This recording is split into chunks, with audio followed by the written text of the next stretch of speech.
Vamos a continuar, hermanos, en esta tarde con nuestra escuela dominical, así que le pedimos que tomen sus asientos y podamos así reiniciar nuestra clase en esta tarde.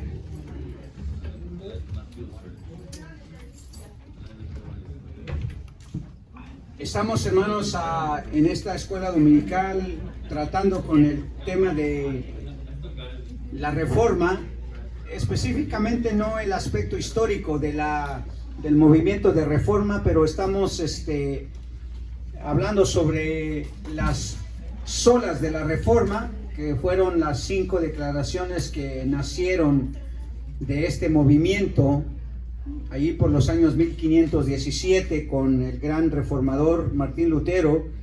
Y lo que estamos haciendo más que nada, estamos dando un reconocimiento, estamos entendiendo un poquito mejor a estas 5 solas que se desarrollaron como parte de lo que fue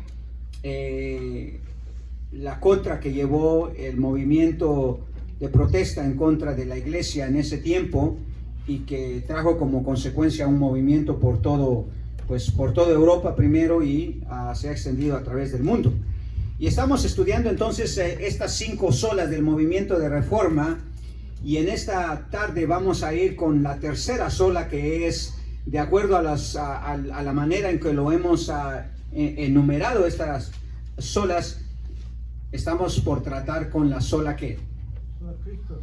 O solus Christus, ¿verdad? Que es la tercera sola. La primera fue sola escritura, la segunda sola fides, y ahora solus Christus.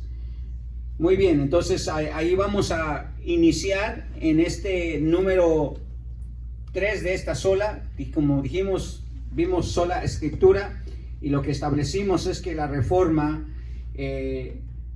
estableció que la escritura era la máxima autoridad para la regla, para la fe y la conducta de la iglesia. No era el Papa, no era la iglesia, era la palabra de Dios. Únicamente la palabra de Dios tiene autoridad sobre la vida. Y luego vimos que solo la fe, cuando hablamos de la salvación, la fe no son con las obras, es solo la fe. La fe es el medio que Dios nos ha dado para poder nosotros venir a la salvación.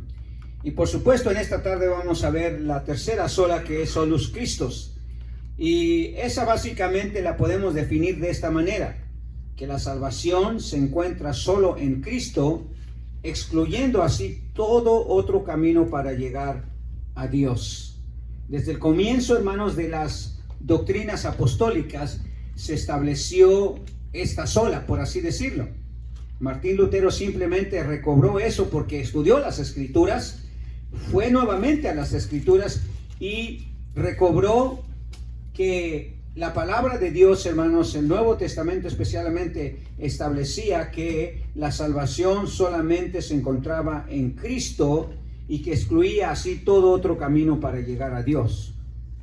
Hechos 4:12, que es una declaración apostólica, menciona de esta manera esa sola, ¿verdad? El apóstol Pedro, hablando acerca de lo que la iglesia había establecido y lo que ellos habían predicado, era que solamente Cristo era el único medio de salvación. En Hechos 4:12, el apóstol Pedro, cuando está ante el concilio religioso, precisamente dice: y en ningún otro hay salvación, porque no hay otro nombre debajo del cielo dado a los hombres en que podamos ser salvos. No hay otro nombre debajo del cielo. No, en otras palabras, Cristo, hermanos, es exclusivo, no inclusivo. O sea, no hay otros caminos, hay un solo camino.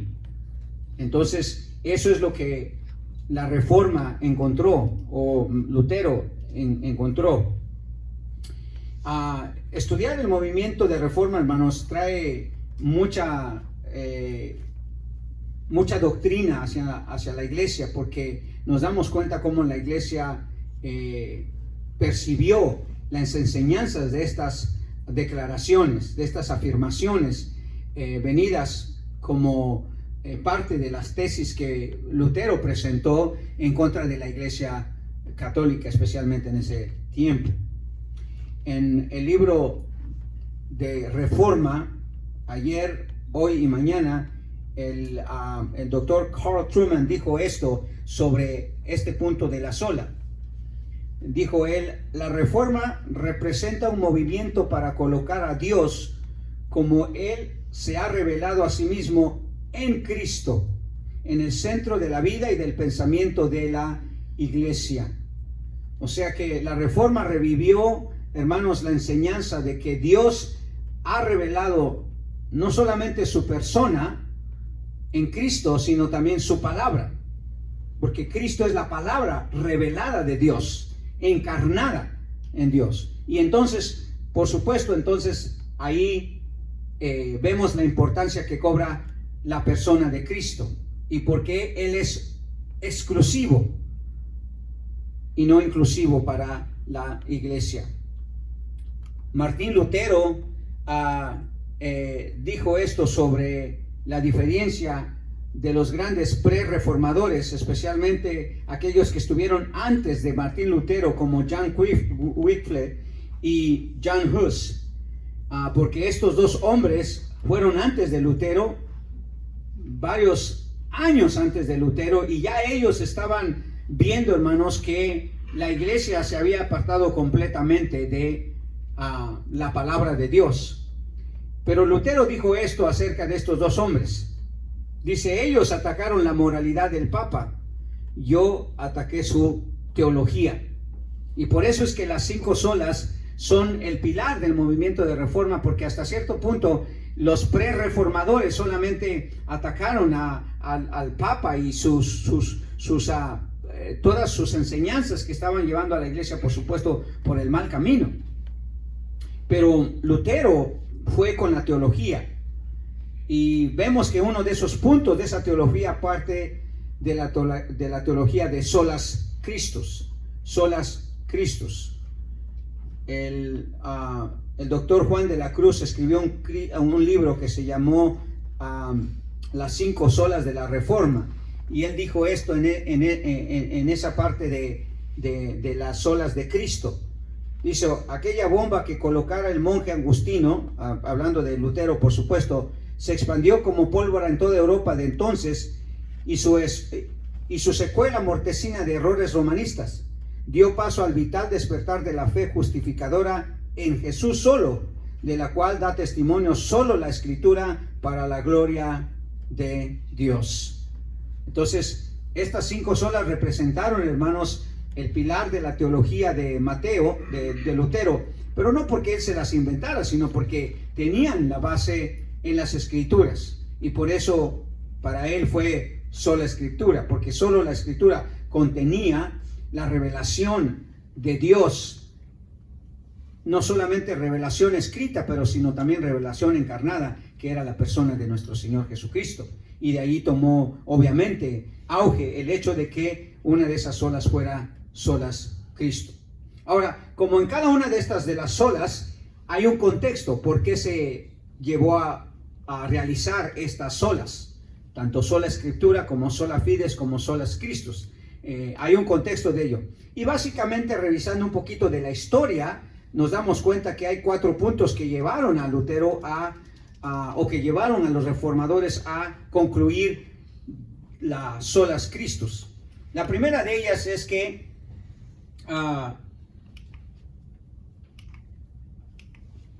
en el siglo XVI, que es cuando realmente comienza este movimiento, el catolicismo romano había consolidado un cuerpo de claras enseñanzas, de claras creencias, que aunque estaba equivocado, por ejemplo, sostenían que hay un purgatorio y las almas detenidas allí son ayudadas para las oraciones intercesoras de los feligreses.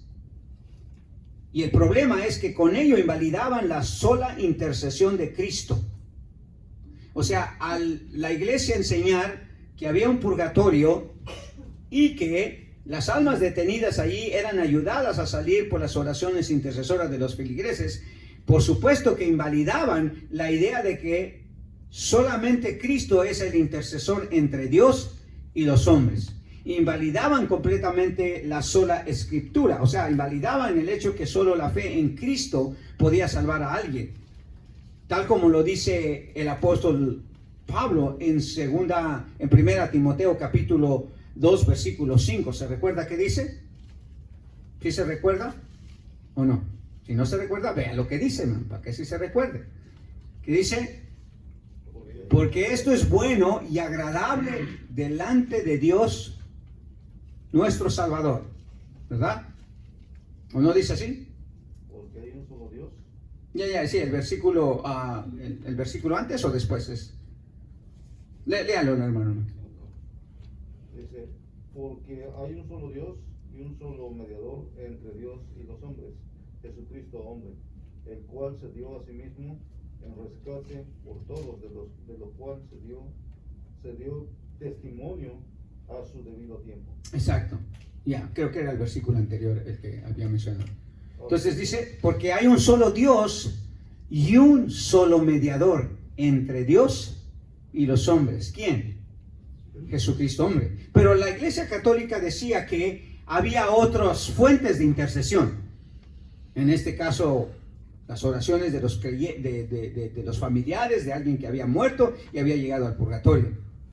Más adelante se endoctrinó a la gente diciéndole que también los santos podían interceder por usted. Entonces ahí invalidaron completamente la sola intercesión de Cristo, que es lo que Pablo está afirmando aquí. Hay un solo mediador. Y este mediador no solamente habla en cuanto a su obra salvífica, habla en cuanto a su obra intercesora constante por nosotros. ¿Recuerda lo que Pablo estableció en Romanos capítulo 8? En el capítulo 8 de Romanos, el apóstol Pablo dice que ahora la obra que Jesús está haciendo por el creyente es una obra intercesora. Ya hizo una obra salvífica, o sea, ya nos vino a salvar. Pero ahora lo que hace Él continuamente, constantemente y eternamente es una obra intercesora. El apóstol Pablo menciona eso en Hechos capítulo 8, especialmente allí en el versículo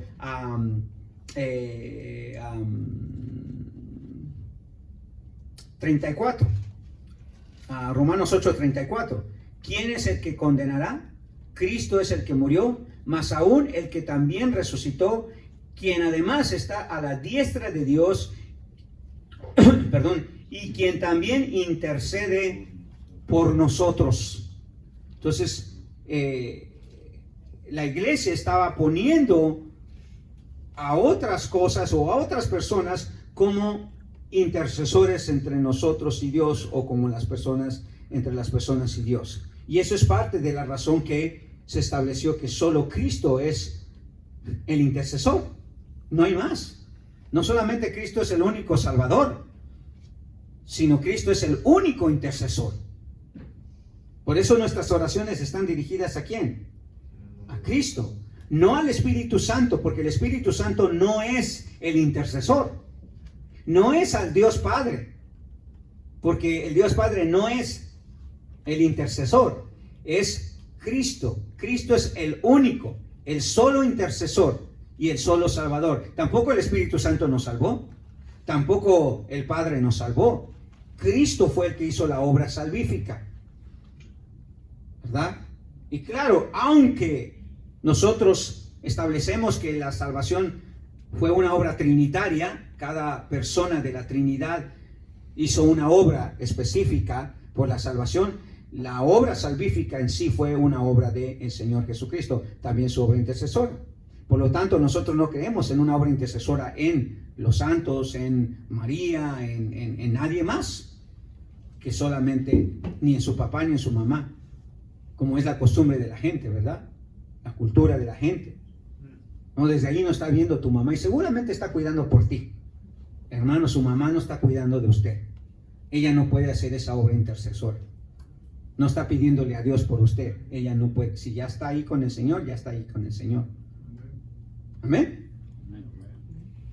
Otra cosa que trajo este Solas Christus fue que la doctrina de la autojustificación que la iglesia había establecido había dejado en un mismo nivel la persona de Cristo con las buenas obras o la bondad intrínseca del hombre. En otras palabras, las personas no descansaban completamente su salvación en la persona de Cristo porque ellos podían autojustificarse. ¿Qué quiere decir la justificación? Dijimos, es declarar a alguien inocente de culpa. Entonces, hasta cierto punto, el hombre es bueno. Entonces, eso lo justifica. Dios se lo tiene que llevar al cielo porque soy bueno. Por eso, cuando usted le pregunta a la gente, ¿usted está 100% seguro de ir al cielo? Algunos dicen sí, porque dicen, bueno, no he hecho nada malo. O sea, soy bueno, ¿por qué Dios no me tendría que llevar al cielo? Entonces, si yo puedo de alguna manera descansar la salvación mía en mí mismo o en algún acto que yo haga, entonces la persona de Cristo no tiene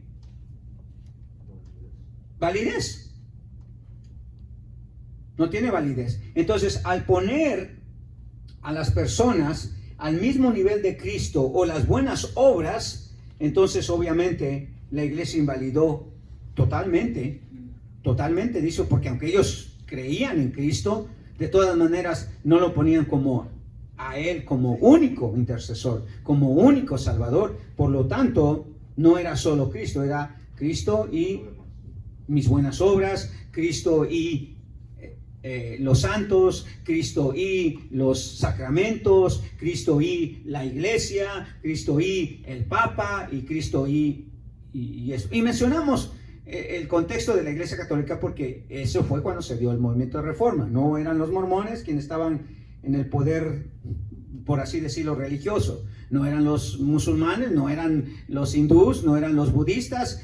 O sea, era la Iglesia Católica ya conocida tal como se conoce hoy, con todo su sistema y con toda su jerarquía. No estamos atacando a la Iglesia Católica, solamente estamos diciendo lo que la historia ha dejado escrito, ¿verdad?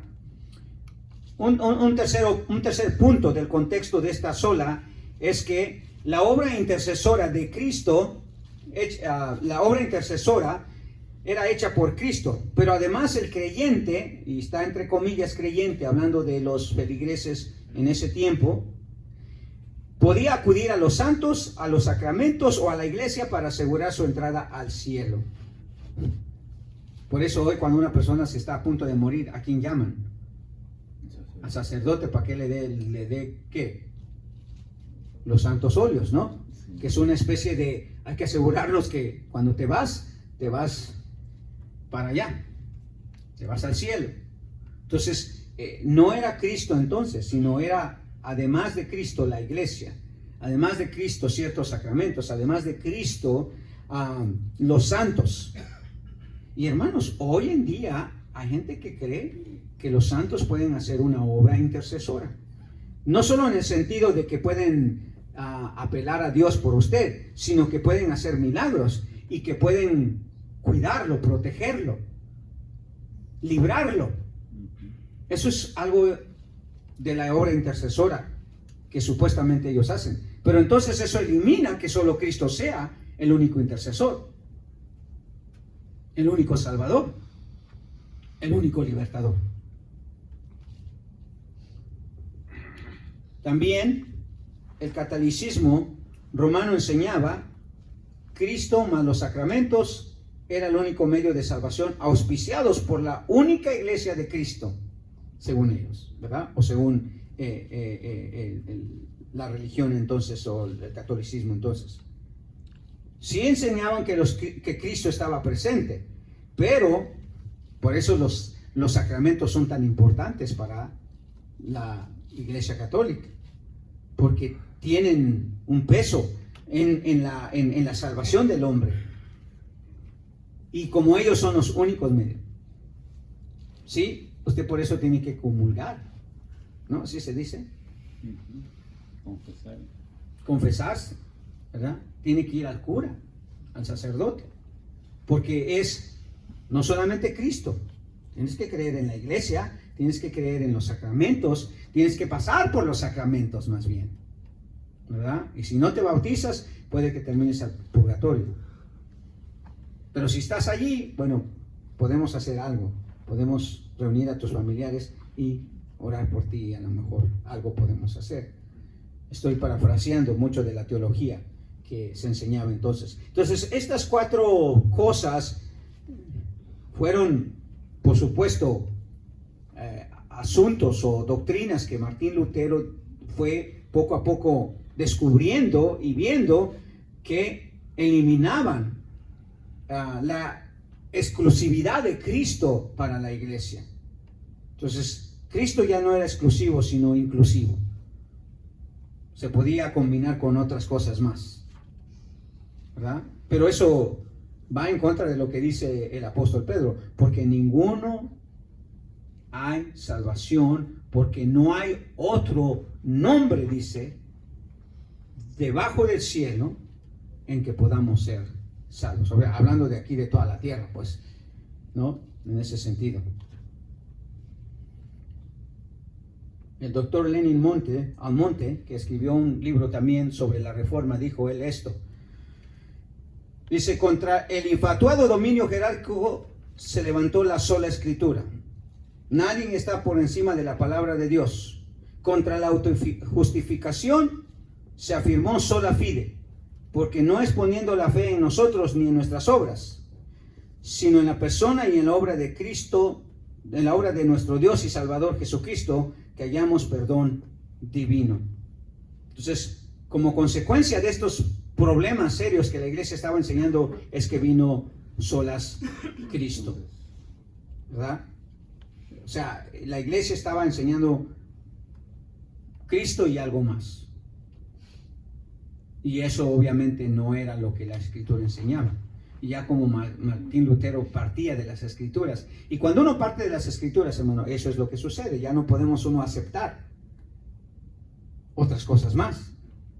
O es solamente la palabra, o es solamente la fe, y es solamente Cristo. No podemos aceptar otra palabra. Ahora, por supuesto, si vamos a debatir estos puntos que la iglesia estaba teniendo, o Martín Lutero las debatió, tenía que encontrar obviamente las bases bíblicas para su declaración.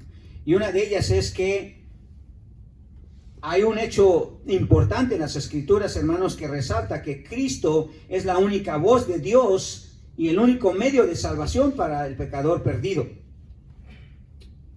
El único que tiene autoridad para decir qué es Cristo, porque Él es la única voz de Dios aquí en la tierra. Note cómo lo expresa el escritor de Hebreos. Hebreos capítulo 1, versículo 1 y 2. Hermano Alex, si lo puede leer. Hebreos 1, 1 y 2. Miren lo que dice. Dios, habiendo hablado muchas veces y de muchas maneras en otro tiempo a los padres por los profetas, y en estos posteros días nos ha hablado por el Hijo, a quien constituyó heredero de todo, y por quien asimismo hizo el universo. Muy bien. Dice, en estos últimos días nos ha hablado por ¿quién? Por medio de el Hijo. Sí, ya Dios había hablado de otras maneras, pero hoy en día, en estos tiempos, o sea, en esta generación, y cuando hablamos de generación estamos hablando de un periodo de tiempo, no específico, sino un periodo de tiempo, simplemente.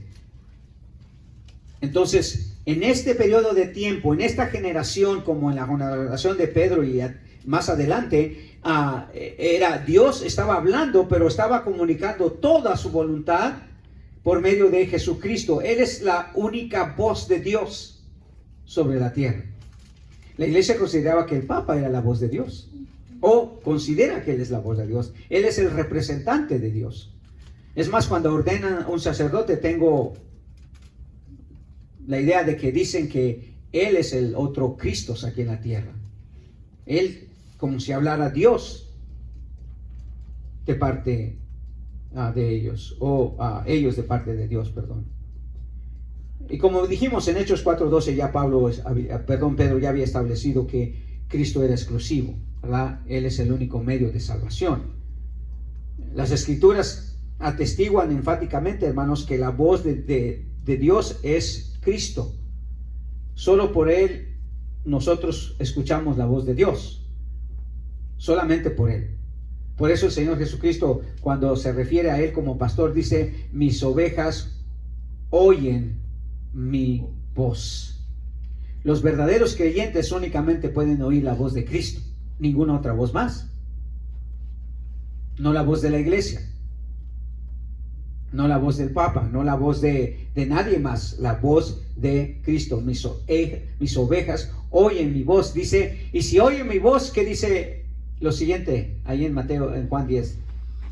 Yo les doy vida eterna y no perecerán jamás. Mi Padre que me las dio, dice, es mayor que todos. Mi Padre que me las dio es mayor que todos. Y nadie las puede arrebatar de la mano del Padre. Pero mis ovejas oyen mi voz, dice. Cristo se autonombró como la única voz que se debe de oír cuando se trata de las ovejas, de los creyentes, pues, de su iglesia. Solo Cristo tiene el poder, la autoridad y la seguridad de ofrecer salvación eterna a los creyentes. Es en ese contexto que Jesús dijo de solas Christus, ¿ok? Es en ese contexto que Jesús dijo: yo soy ¿el qué? El único camino, la única verdad, la única vida.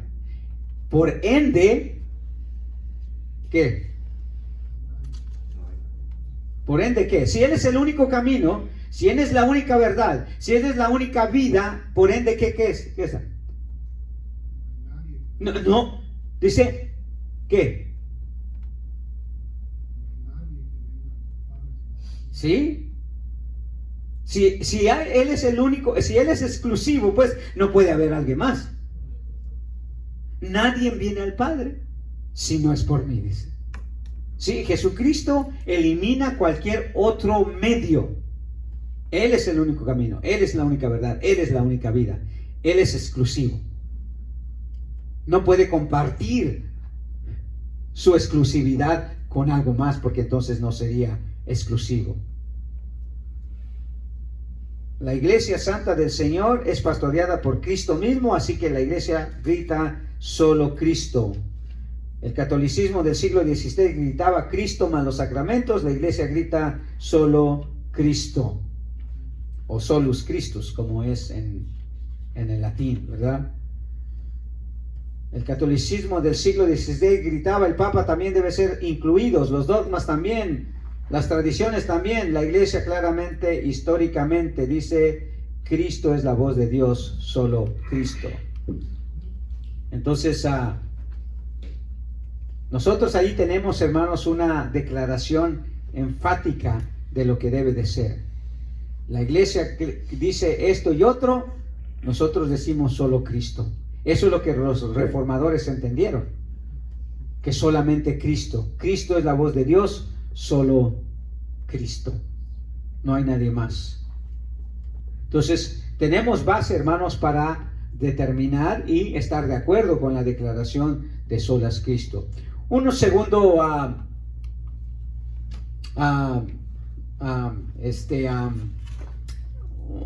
base bíblica es que las Escrituras, hermanos, presentan a Cristo como la única solución a nuestro pecado. Usted se recuerda, Génesis 3:15 declara, hermanos, lo que se conoce en teología como el protoevangelio. El protoevangelio quiere decir que ya desde antes, hermanos, ya se había dado una buena noticia, que iba a venir alguien a poder traer esperanza de salvación. En Génesis 3:15, el Señor dice que de la simiente de la mujer iba a nacer aquel que iba a golpear a la serpiente, ¿verdad?, en la cabeza. Aunque la serpiente le iba a causar cierto daño, pero él le iba a causar el daño total. Esa simiente, cuando nosotros leemos todo el contexto de las Escrituras, habla de ¿quién? De nuestro Señor Jesucristo. ya específicamente el apóstol Pablo dice que esa simiente que Dios le prometió a Eva, ¿verdad? De tu simiente es nuestro Señor Jesucristo. En Gálatas capítulo 4, versículo 4 y 5, hermano Pablo, si lo puede leer, Gálatas 4, versículo 4 y 5, note lo que dice el apóstol Pablo allí sobre esa simiente y cuál fue su propósito al venir. Gálatas 4, 4, 5.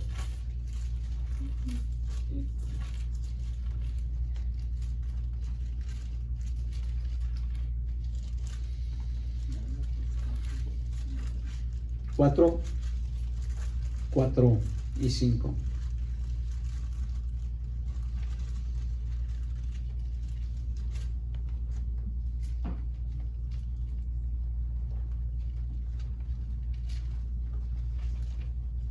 Corre el tiempo. La tenía. No la hubiera soltado, hermano. Pónganse listos, hermano, para que les... Gálatas 4, 4, 5. Ajá. Ahí está. Viajó por todo el Antiguo Testamento, hermano. Sí, claro. Pero cuando vino el cumplimiento del tiempo, Dios envió a su Hijo, nacido de mujer y nacido bajo la ley, para que redimiese a los que estaban bajo la ley, a fin de que recibiésemos la adopción de hijos. Muy bien. Jesús tuvo que nacer de una mujer, porque esa fue la promesa que se dio en el pasado, ¿verdad? Y iba a venir como cumplimiento de una promesa, dice, para redimir a aquellos que estaban bajo la ley. En otras palabras, Él es la única solución que el hombre tenía para poder escapar de la condenación que la ley imponía sobre él. Porque la ley condena, hermanos. La ley no salva. ¿Ok?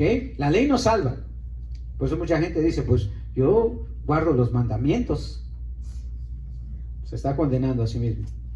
Cristo fue la promesa redentora, hermanos, para restaurar la condición perdida y destituida del hombre de la gloria eterna. Cuando Pablo hace la analogía de Adán y Cristo, la razón que compara Pablo la persona de Adán con la persona de Cristo es que en uno se vio manifestado que la desobediencia, el pecado y la muerte, ¿verdad? Así, la desobediencia, el pecado y la muerte. En el otro, en el postrer Adán, que es Cristo, se manifestó que la obediencia, la vida y la salvación. En Adán todos fuimos condenados. En Cristo todos somos salvos. Eso es lo que dice Romanos 5. Mire lo que dice ahí, Romanos 5:12. Hermano Jesús. Por tanto, como el pecado entró en el mundo por un hombre y por el pecado la muerte, así la muerte pasó a todos los hombres por cuanto todos pecaron. Pero mire lo que dice ahora el versículo 15, hermano Jesús. Pero el don no fue como la transgresión, porque si por la transgresión de aquel uno murieron los muchos, abundaron mucho más para los muchos la gracia y el don de Dios por la gracia de un hombre, Jesucristo. Muy bien. Y si usted sigue leyendo todo el argumento de Pablo, es de que a través de Cristo nosotros encontramos la solución del problema que Adán causó. Si Cristo fue la solución del problema que Adán causó. Entonces, por eso solamente Cristo podía traer la salvación. Solo Él y solamente Él. El doctor Stephen Willem, que escribió un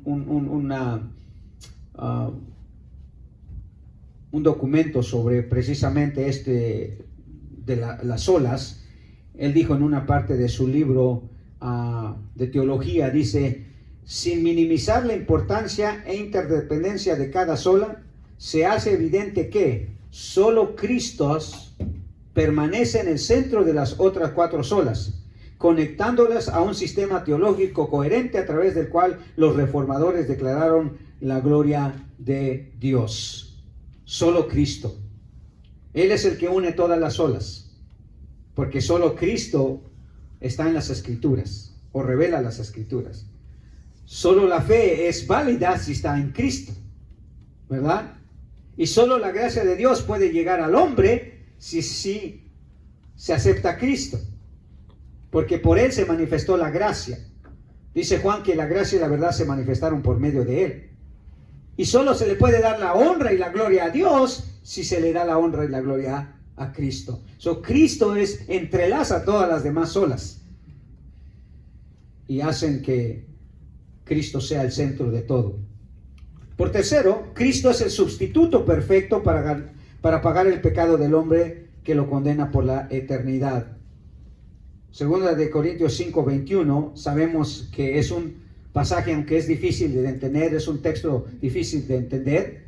Sabemos que por todo lo que dice el Nuevo Testamento, especialmente le da, hermanos, la supremacía a Cristo, porque Él hizo el pago del pecado. Segunda de Corintios 5:21. ¿Qué dice, hermana Catalina? Deberían de saber ese versículo de memoria, hermano, porque eso es lo que hizo Cristo por nosotros. Por eso es solus Christus. Dice, al que no conoció pecado, por nosotros lo hizo pecado, para que nosotros fuésemos hechos justicia de Dios en él. En Él.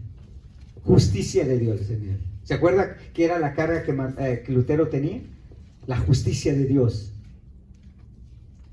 Y claro, la justicia de Dios demandaba castigo. Castigo eterno, hermano, por la falta que habíamos cometido. Pero cuando Lutero se dio cuenta que la justicia de Dios fue descargada en Cristo y la culpa total fue descargada en Cristo, entonces la justicia de Dios estaba ahí, pero no alcanzaba a Lutero, no lo condenaba, porque ya esa justicia había sido puesta en Cristo. Por eso dice que para que fuésemos justicia de Dios, ¿en quién? En Él. ¿Quién es Él? Cristo. Cristo Jesús. Él fue el sustituto perfecto. Nadie puede tomar el lugar de Cristo en la cruz. Se necesitaba un sacrificio perfecto. Él fue el sacrificio perfecto. Dios usó a Cristo como objeto para saciar, hermanos, la justicia por el pecado. Cristo fue entregado, hermanos, como nuestro sustituto. Es en ese contexto que verdaderamente se puede entender aquel famoso versículo. La mayoría lo cita que en el contexto del amor, pero este versículo muy famoso es contextuado solamente en el hecho de que entendemos que Cristo fue un sustituto. O sea, Él tomó el lugar que le pertenecía a usted y a mí. Él fue el sustituto. Es en ese contexto que se puede citar correctamente, porque de tal manera amó Dios al mundo que, ¿qué dice? Entregó. Esa es la palabra literal. Entregó, sustituyó al hombre por Cristo, que dio a su Hijo unigénito, dice, para que todo aquel que en él crea no se pierda, mas tenga vida eterna. Cristo es ese sustituto perfecto, hermano. Por lo tanto, la iglesia solo proclama a Cristo. Por último, Cristo es la única esperanza de salvación y seguridad eterna. Esa es la base bíblica que tenemos, hermanos. Colosenses 1:25 al 27, hermano Alex. Colosenses 1:25 al 27. Mire lo que dice el apóstol Pablo allí, hablando de la exclusividad de Cristo en cuanto, hermanos, a su obra salvífica y a su obra intercesora. No hay otro, hermanos. Colosenses 1, versículo 25 al 27, hermano Alex, por favor. De la cual fui hecho ministro según la administración de Dios, que fue dada para con vosotros, para anunciarse cumplidamente la palabra de Dios, el misterio que había estado oculto desde los siglos y edades, pero que ahora ha sido manifestado a sus santos, a quienes Dios quiso dar a conocer las riquezas de la gloria de este ministerio entre los gentiles, que es Cristo en vosotros, la esperanza de gloria. Muy bien. ¿Cuál era el misterio? Que Cristo iba a ser nuestra esperanza para la gloria. ¿Se acuerda qué dice Romanos 3:23? Por cuanto, entonces no evangelizan, por eso no se lo saben.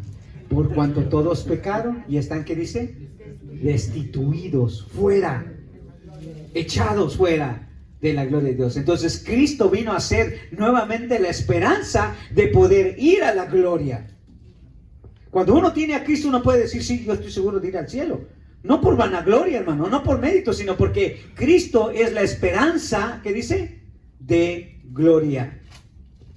La seguridad eterna de los creyentes, hermanos, descansa en la gloriosa esperanza que el amor de Dios ha manifestado en nosotros a través de Cristo. Por eso es solo Cristo.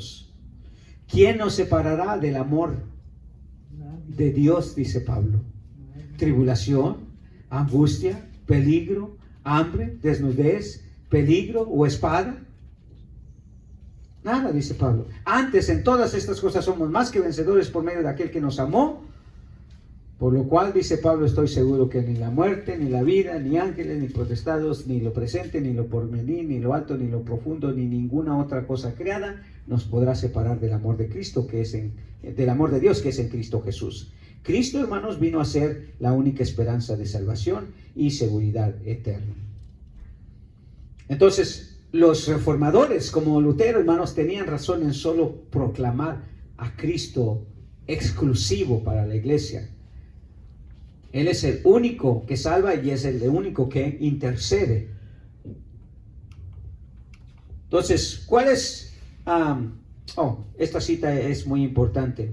Como le dije yo, dice el hermano Stephen Walden. Sin minimizar la importancia e interdependencia de cada sola, se hace evidente que solo Cristo permanece en el centro de las otras cuatro solas, conectándolas a un sistema teológico coherente a través de la cual los reformadores declararon la gloria de Dios. Porque vieron que Cristo, hermanos, estaba ahí entrelazando estas declaraciones. Todas ellas, hermanos, basadas en las Escrituras.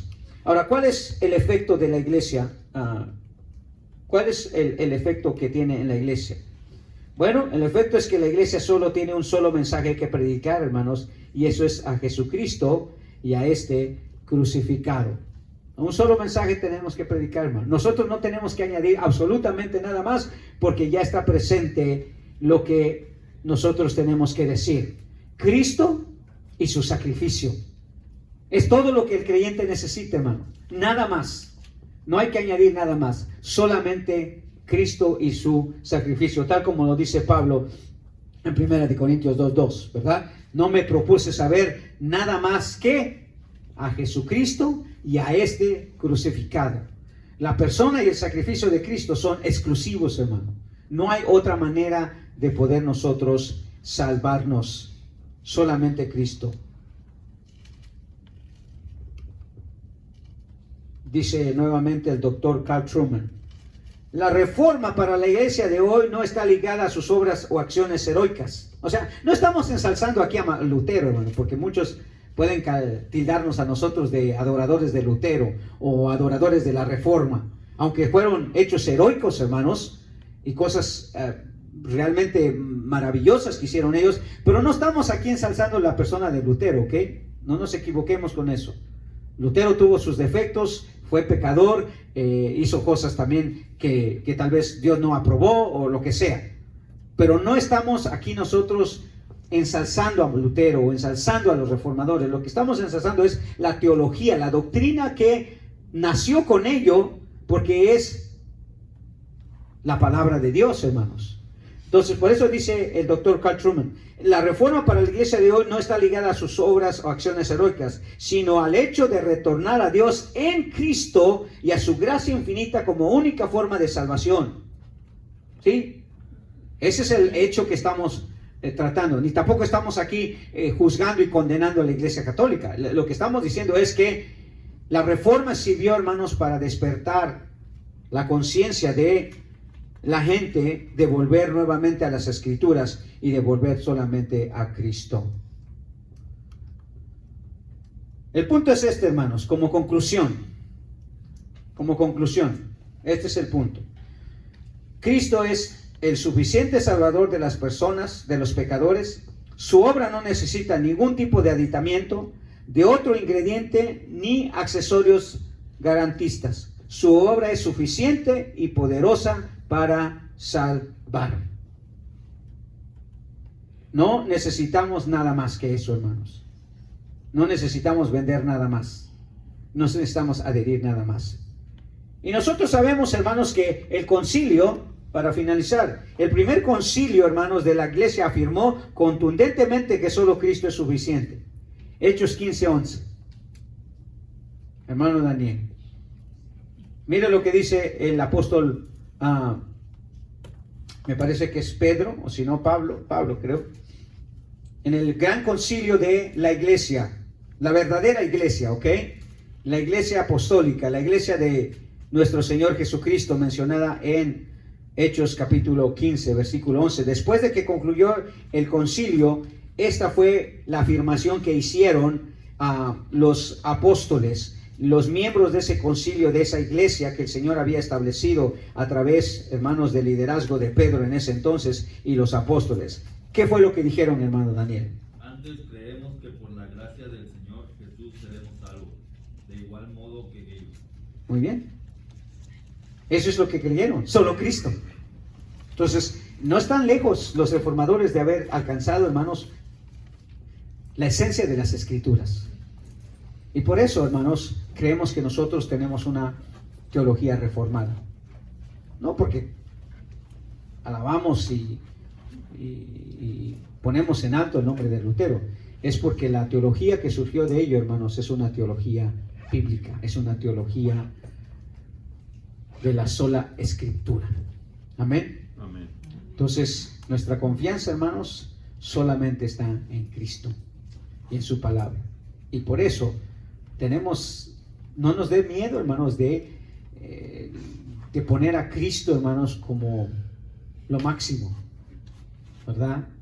Aunque la religión o la cultura o el gobierno o la sociedad estén en contra de ello. Amén. Amén. Muy bien, vamos a orar para ser despedidos, hermanos. Que el Señor los bendiga. Recuerde, tenemos una cita con las mamás el próximo domingo, así que no vaya a fallar. Los varones, quédense unos 5 minutos, nada más quiero ultimar todos los 2 detallitos y ya para poder nosotros hacer eso. Así que, hermano Marcos, por favor, despídanos en una oración, hermanos. Que el Señor los bendiga y estamos aquí presentes el próximo miércoles a las 7:30. ¿Sí, hermano?